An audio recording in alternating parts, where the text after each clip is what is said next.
I don't have any slides because I decided to talk like 18 minutes ago.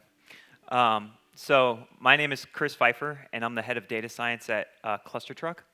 And so I thought I'd use this as an opportunity to explain what makes us different from a real restaurant or a traditional restaurant, and how we use data to our advantage.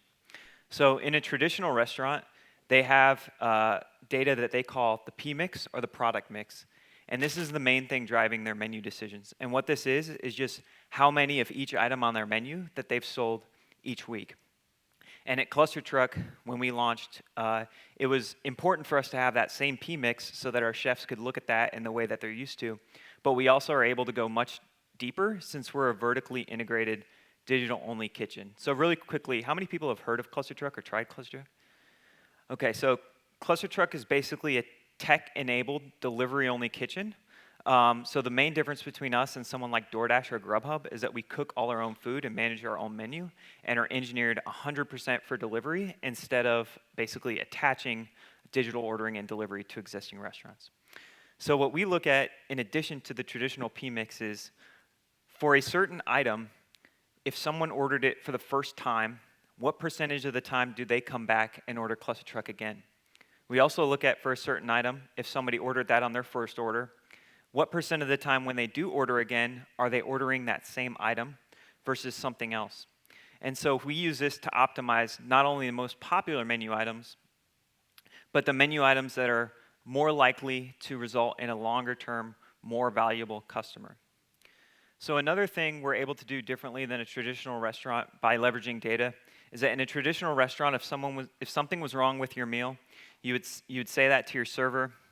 They would maybe go back to the kitchen, have them modify it, tweak it, and then bring it back out. But that data wouldn't be getting captured anywhere. Well, those types of errors are even more critical for us because our customer is not eating our food at the restaurant. They're eating it at their home or their workplace.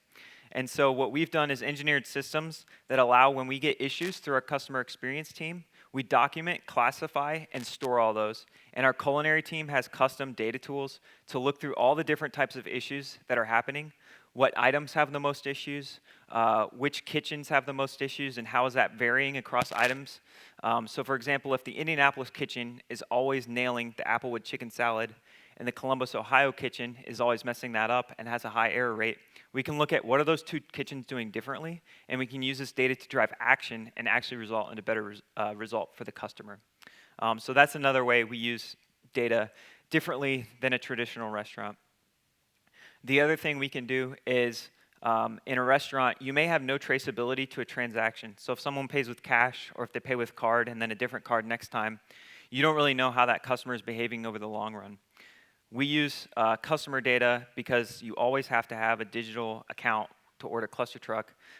We can track lifetime value of customers and figure out where our most valuable customers are coming from and where they're getting delivery to, and then therefore push for traction in venues that are similar to where the most valuable customers are coming from, not just the most customers are coming from. Another way you use data to our advantage differently than a traditional restaurant. In a traditional restaurant, you walk in and they say, we're on a wait right now. It's going to be about 20 minutes. And they're doing this by essentially just like looking at their wait list and kind of looking at their watch and making a guess. And most of the time, they're erring on the side of caution so that you'll be pleasantly surprised that your wait time was less than what it was. But you really don't know how long it's going to take. But when you come to ClusterTruck's website, you have no visual clue of how busy we are because you can't see a line out the door. You can't see the servers looking busy or anything like that. So what we do is we use machine learning to predict to you how long it will be if you were to place your order right now for your food to get delivered. And we're able to do this much better than our competitors like DoorDash and Grubhub because we're vertically integrated. We have insight into what everyone's cooking, how busy each station is, how many orders are being withheld until we have the driver bandwidth, or cook bandwidth to cook them.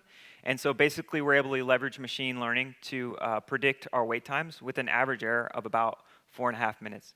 So that's some of the ways that ClusterTruck leverages data to be different than traditional restaurants, and we're still just kind of at the beginning of understanding how powerful what we can do with the data that we have is. Thanks.